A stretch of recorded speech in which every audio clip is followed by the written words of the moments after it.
Bismillahirrahmanirrahim. Assalamu alaikum. My name is Amshahur and I am from VS Biochemistry Batch 1. Today I am going to present you the topic water resources on Earth. First of all, let's have a look at the introduction. As we all know that more than 70% of the Earth's surface is covered by water. अगर हम लोग इसका अर्थ का comparison करें Mars के साथ from the space, तो हम लोगों को मार्स जो होता है as an angry planet show होता है। वो किस वजह से? क्योंकि उसके पास वाटर नहीं है और वो रेडिश ग्लो देता है, जबकि हमारे अर्थ के पास अबंडेंटली प्रेजेंट है वाटर रिसोर्सेज। तो इस वजह से वो हम लोगों को ब्लू प्लैनेट नज़र आता है।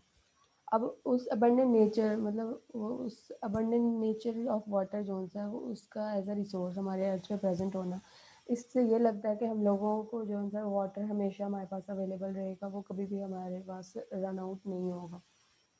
जबकि हम लोगों को ये सोचने से पहले कंसिडर कर लेना चाहिए कि उस वाटर में से हम लोग सिर्फ जो कंजप्शन के लिए यूज़ कर सकते हैं वो ओनली 3% वाटर है जिसको हम लोग यूज़ कर सकते हैं। मतलब ह्यूमन एंड एनिमल कंजप्शन, या हम लोग प्लांट्स के लिए, एग्रीकल्चर के लिए, इरीगेशन के लिए, हाउस होल्ड यूज़ के लिए, मतलब जितना भी सारा हम लोगों के पास है ये सिर्फ फ्रेश वाटर यूज़ हो सकता है, बाकी को दूसरा वाटर हम लोग नहीं यूज़ कर सकते। और वो फ्रेश वाटर कितना प्रेजेंट है? ओनली 3%। दस water on the earth is actually a finite source resource. मतलब ये कहना चाह रहा है फिनिट रिसोर्स का मतलब ये होता है कि जो कि नॉन रिप्रोड्यूसेबल, मतलब रिसाइकलेबल नहीं होता, हम लोग उसको दोबारा प्रोड्यूस नहीं कर सकते अगर वो एक बार ख़त्म हो जाए तो। इम्पोर्टेंस हम सबको पता है कि वो बहुत ज़्यादा इंपॉर्टेंट रिसोर्स है हमारे अर्थ पे। इसके बगैर हमारी लाइफ जो है वो एग्जिस्ट ही नहीं कर सकती थी। वो use water in home and for recreation and water is crucial for agriculture and industry. जैसे मैंने आपको पहले भी बताया कि इन सब चीज़ों पे हम लोग यूज़ करते हैं वाटर को। Although the total amount of water on earth is fixed and can not be increase.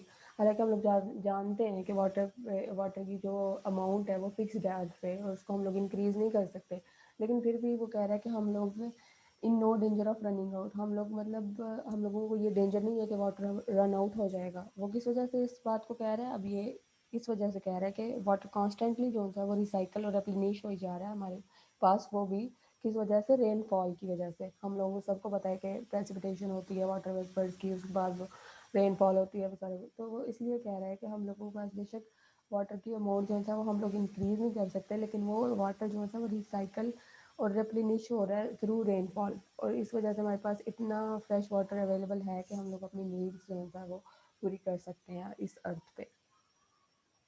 Water in all of its form, water तीनों फॉर्म में एग्जिस्ट करता है, गैसियस फॉर्म में भी, लिक्विड फॉर्म में भी और सॉलिड फॉर्म में भी।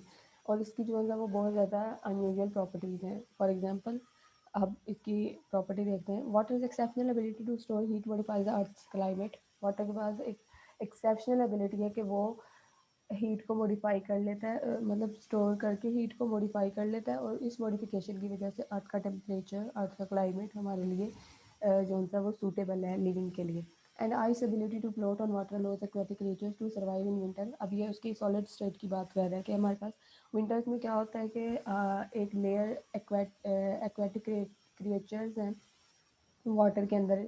हमारे पास वाटर बॉडीज़ हैं, तो हम लोगों के पास रिवर है, लेक है, हम लोग किसी भी ऐसी जगह की एग्जांपल ले सकते हैं जहाँ पे मतलब एक्वेटिक क्रिएचर्स प्रेजेंट हो। विंटर में क्या होता है कि आइस जो सा ऊपर फ्लोट करने लग जाती है, आइस बन के टेम्परेचर लो होने की वजह से जो सा वो सरफेस वाटर जो सा वो आइस में कन्वर्ट हो जाता है, और नीचे वो उनको इंसुलेशन प्रोवाइड करता है ताकि एक्वेटिक क्रिएचर्स जो है वो विंटर में सर्वाइव कर सकें। Water is an excellent solvent as we all know that. हम लोगों को अच्छी तरह जानते हैं कि वाटर बहुत अच्छा सॉल्वेंट है। उसमें हम लोग डिफरेंट वेराइटी ऑफ आयनिक और पोलर सब्सटेंसेस जो सा वो उसमें डिसॉल्व करा सकते हैं। Thus it is an effective medium for carrying nutrients. अब इसमें वो किस तरह से एक्सीलेंट सॉल्वेंट की बात कर रहे हैं? इस तरह से कर रहे हैं कि हम लोग उसको एज अ मीडियम के तौर पे यूज़ कर रहे हैं ताकि न्यूट्रिएंट्स को कैरी करने के लिए फ्रॉम प्लांट्स या to plants to an animals. मतलब ये कि वाटर हमारे पास एक ऐसा मीडियम यूज़ हो रहा है जो कि न्यूट्रिएंट्स को कैरी करता है प्लांट्स के तरफ, प्लांट्स को देने के लिए भी, एनिमल्स को देने के लिए भी। Likewise it is a good medium for carrying toxic substances and other pollutants. अगर हम लोग इसमें अपनी एग्जांपल लें तो हम लोगों को पता है कि हमारी बॉडी में से जितने भी टॉक्सिक सब्सटेंसेस होते हैं और वो सारा जो toxic substance in the form of urine हमारी बॉडी से एक्सक्रीट हो जाते हैं, और वो क्या है, एक वाटर में ही, मतलब वाटर में ही वो डिजॉल्व होकर सारे एक्सक्रीट हो जाते हैं। उसके बाद अदर पोल्यूटेंट्स, मतलब हम लोग अगर एग्जांपल लें, सॉइल में हमारे पास पोल्यूशन है या एयर में हमारे पास पोल्यूशन है तो वाटर वेपर की फॉर्म में उसको ले जाते हैं। ये सारा कुछ जो था वो वाटर की एक्सीलेंसी की वजह से हो रहा है कि वो एक एक्सीलेंट सॉल्वेंट है। उसके बाद हम देख लेते हैं distribution of water. We can see salt water in ocean is 97.4%, और and the remaining fresh water is 2.6%। अब उस 2.6% वाटर में से भी हमारे पास जो फ्रेश वाटर है उसमें भी हमारे पास 1.98% जो है आइस कैप्स एंड ग्लेशियर्स की फॉर्म में जो है वो कैप्चर हो चुका है। हम लोगों को पता है कि हम लोग आइस कैप्स या ग्लेशियर्स की फॉर्म मतलब वो ऐसी फॉर्म है, वो सॉलिड फॉर्म में हो जाते हैं, आइस की फॉर्म में हो जाते हैं, हम लोग उधर से कंज्यूम नहीं कर सकते वाटर को। बाकी रिमेनिंग जोन है ग्राउंड वाटर बच 0.59% बचता है, और उसमें से भी जो सरफेस ग्राउंड पे होता है ना 0.014% है, जिसमें से लेक्स के पास आ जाता है 0.07%, सॉइल मॉइस्चर में आ जाता है 0.005%, और उसके बाद एटमोसफियर, रिवर्स और प्लांट्स एंड एनिमल्स जितने भी कंज्यूम करते हैं वाटर को, वो कितनी उसकी परसेंटेज है 0.001%। How crucial the water is, हम लोग परसेंटेज नहीं देखते उसकी, हम लोग बस ये देखते हैं कि हाँ अर्थ पे बहुत ज़्यादा वाटर प्रेजेंट है, तो हम लोग उसको केयरलेसली यूज़ करते रहते हैं। लेकिन हम लोग अगर परसेंटेज की तरफ आएँ तो ओनली 0.001% जो है वो सिर्फ हमारी कंजप्शन के लिए यूज़ हो रहा है, और हम लोग कितना केयरलेसली इसको यूज़ कर रहे हैं। We need to stop using the water carelessly. Distribution इसकी दिखाई हुई है कि अब ओशन में किस तरह मोर देन 97% जो है वर्ल्ड का वाटर जो है वो मोस्टली ओशन में प्रेजेंट होता है। हम लोग इसको कंज्यूम इसलिए नहीं कर सकते, बट टू सॉल्टी है ड्रिंकिंग के लिए, इरीगेशन के लिए, और दूसरी इंडस्ट्रियल हाउस होल्ड नीड्स के लिए।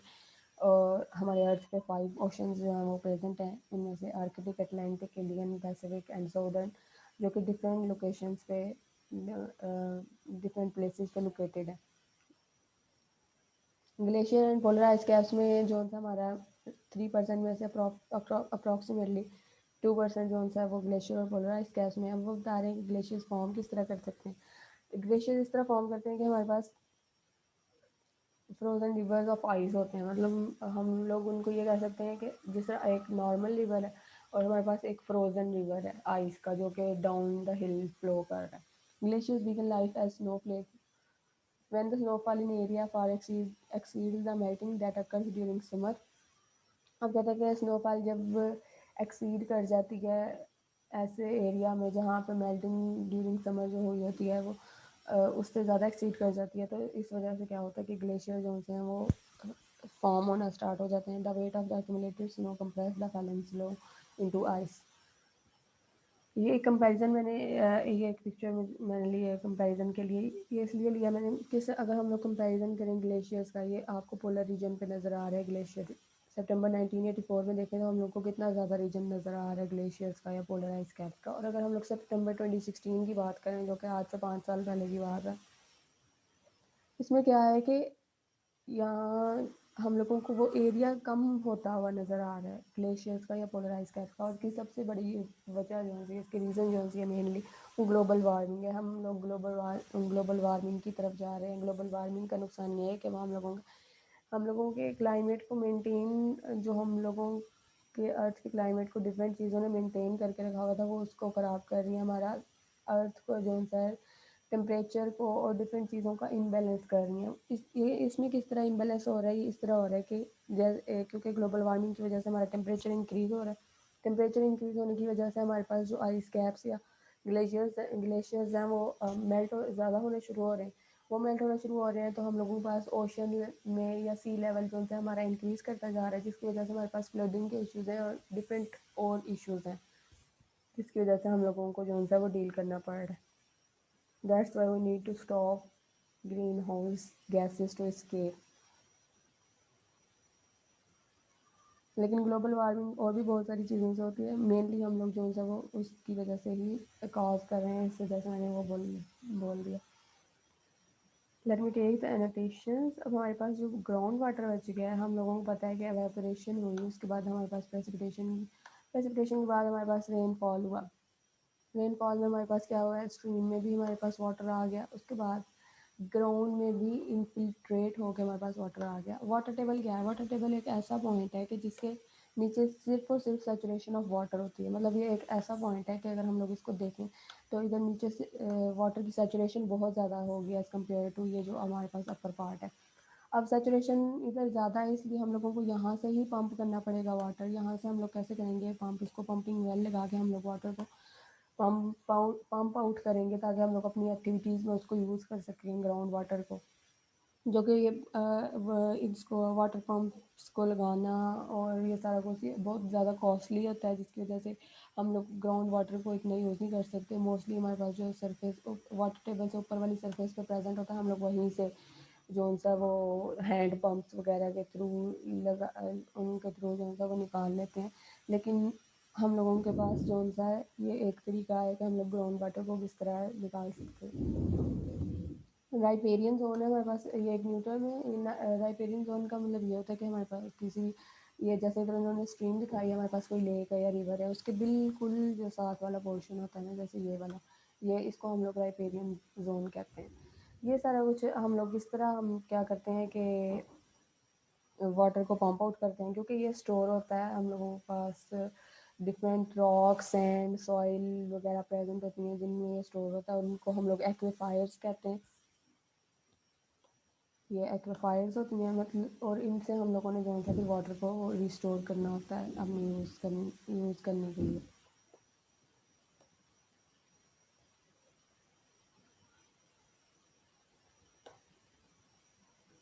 That's how the ground water quality. और उसके बाद भी इसको पंप आउट करने के बाद भी हम लोगों के पास इतना वो नहीं होता कि हमारे पास ये बिल्कुल फ्रेश वाटर होगा।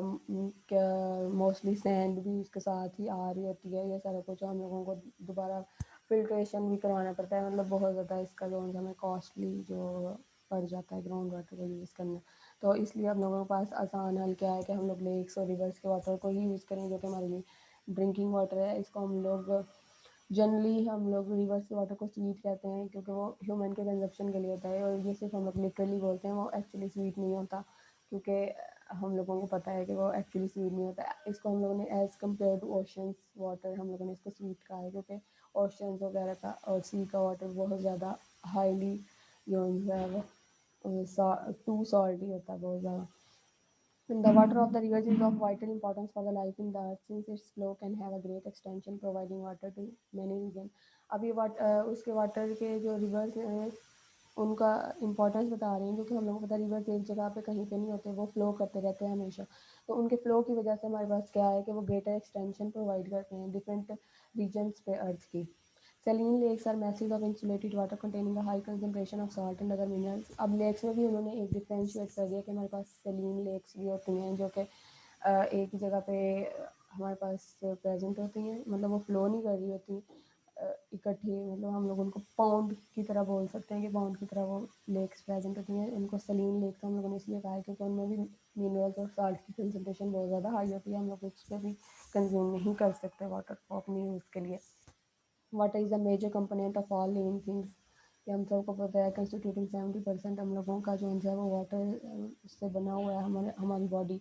And from 50 to 90% of all plants and animals. हम लोगों की बॉडी में मोस्टली जो है वो 70% वाटर प्रेजेंट होता है, जबकि प्लांट्स में 50% एंड एनिमल्स में अबाउट 90% जो है वाटर वो प्रेजेंट होता है। Water enters our body through liquids that we drink and the foods that we eat. It leaves the body in the form of urine, feces, sweat, and exhaled air. हम लोगों को ये सब कुछ पता है, ये सारी हमारी बॉडी की होम्योस्टेसिस के लिए होता है। और हम लोग अगर इसको अपने बॉडी के अलावा बाकी अर्थ के लिए भी देखें, तो इसमें भी हमारे पास डिफरेंट रोल होते हैं वाटर के, जो कि टेम्परेचर मेंटेनेंस, और ऑलरेडी मैंने पीछे इंपॉर्टेंस में बताया थे। Humans can survive only a few days without water, we all know that. This is a table in which different organism or foods are selected and the percentage of water present in them. These are the references from where I have prepared my presentation, and thank you so much for your attention.